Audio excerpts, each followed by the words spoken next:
Okay, Mindy, this is the one of the introductory interviews for my new podcast. And today's guest is Mindy Red, and she's from the Houston area. Yes. Mindy, would you tell us a little about the organization that you work for right now and what they do? So I work for Bridges to Life. I have been blessed to be part of this organization as an employee for the last 2.5 years. I've been a volunteer for 15 years, well, 13 and a half. And what we do is we facilitate a program inside prisons.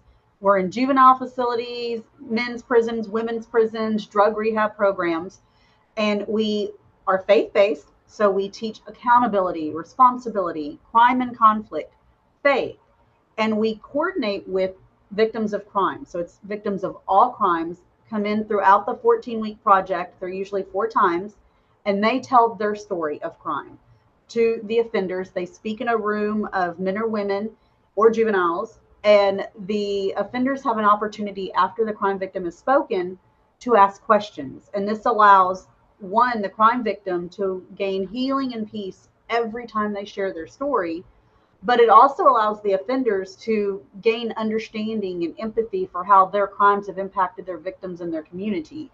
And it's all about accountability and responsibility, and it's about them identifying who their crime victims are and how they've impacted them. And our program is one of the few programs in Texas that it's actually an ITP flag.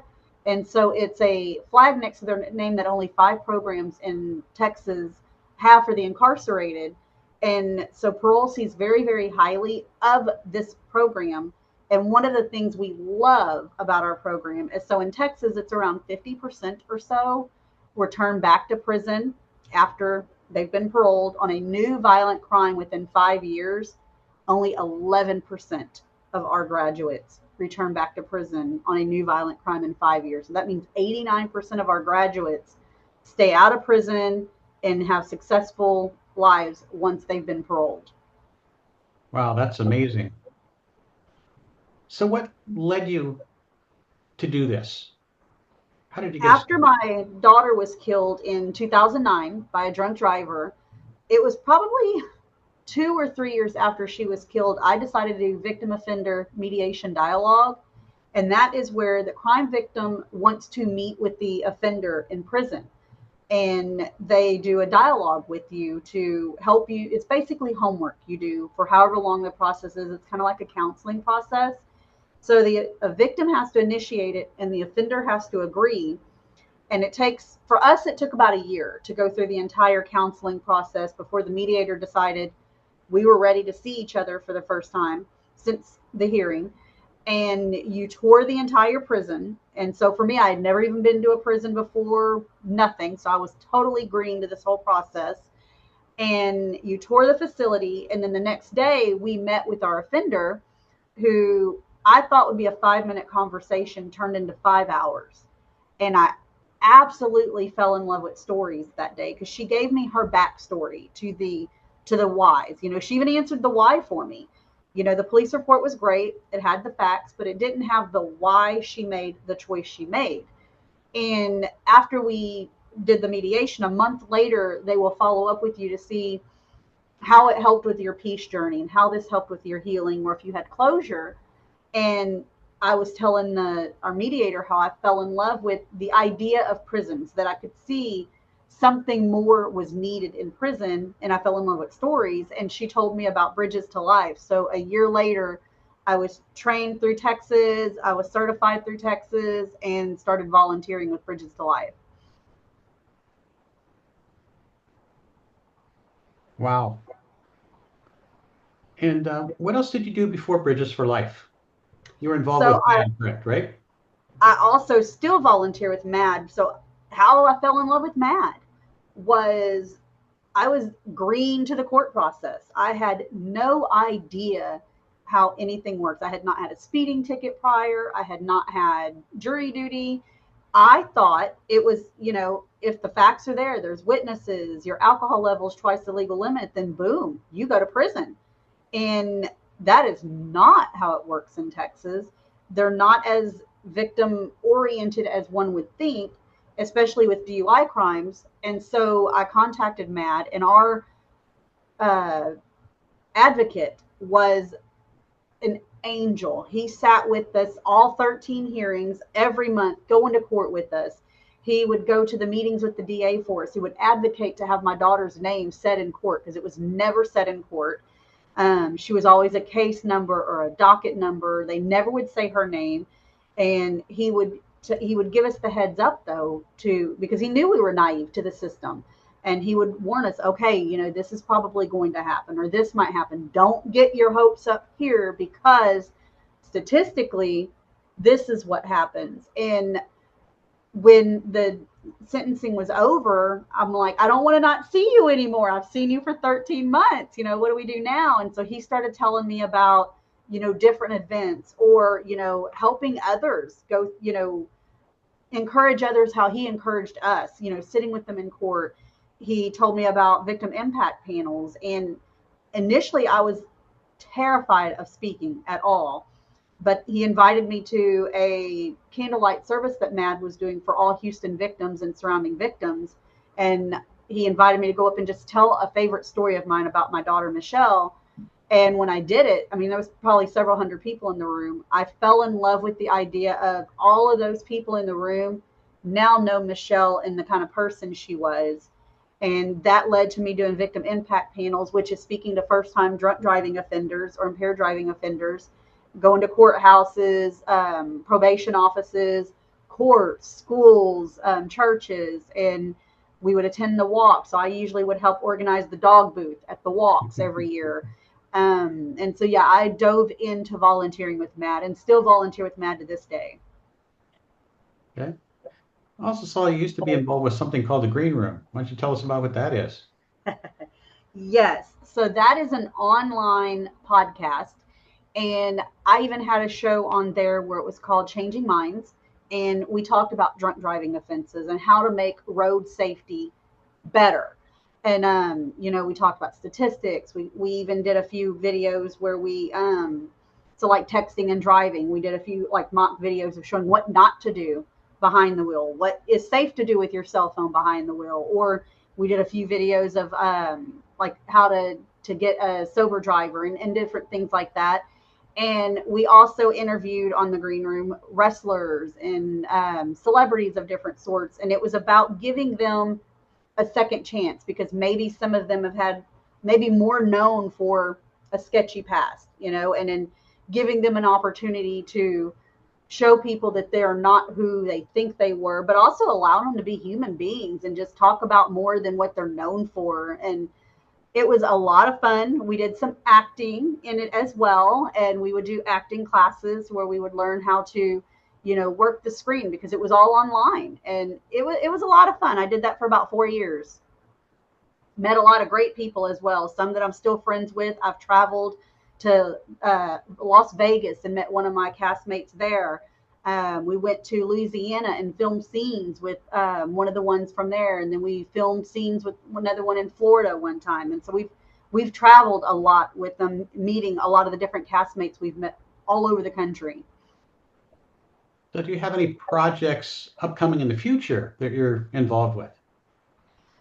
I'm still with Bridges to Life, so a lot of times I'm doing different like walks or conventions and booths, because I'm always looking for volunteers. We all over the state of Texas, and we're working on the Mad Walk, which is coming up in November. I'm excited it's in November because it won't be 100 degrees when we do the walk, so I'm very excited about that. It's usually in September, which is still 100 degrees in Texas, and so we're getting prepared for the Mad Walk. Unfortunately, reaching out to a lot of the new victims that, aren't quite as familiar with the fact that they're not alone. It's a big community of us out there that support each other. We do monthly meetings with all of the Houston area victims where we bring them all in together and support them, let them talk about their loved one. Sometimes we have survivors of the crash where they come and they meet with us. And so that's a lot of what this season is. And a friend of mine and I are toying with the idea of a podcast, but she travels a lot. And so we're kind of toying with either true crime or true crime is kind of where our hearts are because we both love true crime. And so we're kind of toying with the idea, but we haven't necessarily sat down and decided, yes, we're gonna do this. But that's one of the things we're talking about doing. Sounds very interesting. Yes, Is there a anything lot of else? fun. Is there anything else you'd like to cover into today's interview? One, I'm a mom. And so I do have 4 kids, 3 surviving kids. I've been married for 28 years. We just had our 28th anniversary last Sunday. And so I'm Congratulations. always, thank you. I'm always busy with in my spare time because one of my coworkers asked me, because I am a workaholic with Bridges to Life, it can be 24 hours if you let it be. And so one of the questions we talked about yesterday at a convention we were doing is what do I do for fun? And so one of the big things I've got coming up in December is a cruise that I'm going to go on with my family. Well, excellent. Family is so important. Yes.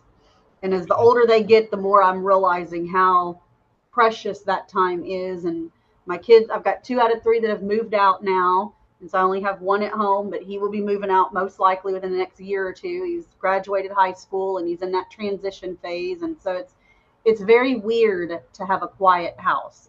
It takes a lot of adjustment to have a quiet house. And I was in my first marriage, my wife, before she was killed by a drunk driver, we were a month from celebrating our 29th wedding anniversary. I'm so sorry. 29 years. And we had 4 kids, and our youngest was 17. Mm. But they're doing pretty well these days. I'm impressed by, well, a lot of it was just due to their influence of their mom. Yes. But I got married about 3 years after I lost my first wife to someone who lost their spouse within 2 months of when I lost my wife. And Wow. between us, we have 7 kids now and 16 grandkids. It Wow. keeps me really busy. I bet that's a lot of grandbabies. That's a blessing. It is. It is. And our That's youngest is awesome. 2 years old. And so we had Oh, his birthday was like last week, and he was actually born on the same day that his grandmother was, wow. What a August 16th. blessing. That's awesome. I love that. That's awesome. One of the things that helped me a lot is, when my wife died, that I don't think I could have done anything to make her feel more loved than I did when that happened. And that, Mm, because a lot of times when you lose somebody, you have regrets, says, I should have done this, I should have done that.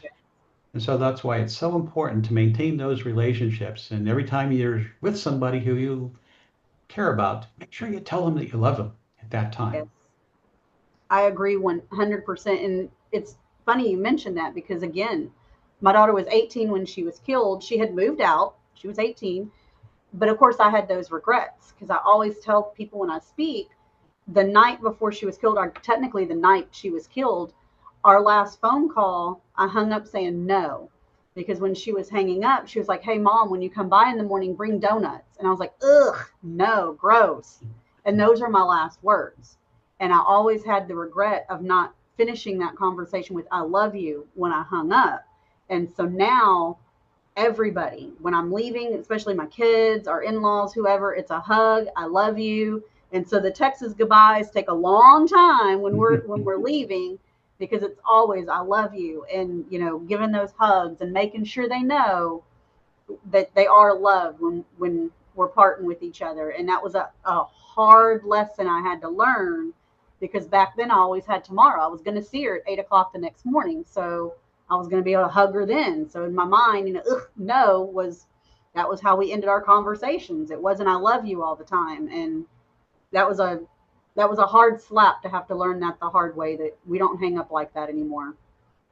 Well, thank you for your time today. I'll let you get back on with your day and your life. And thank you so much for sitting in on this podcast. Really Thank you so appreciate much for having me. It's been a pleasure. it. Thank you. Now Thank let's see. you.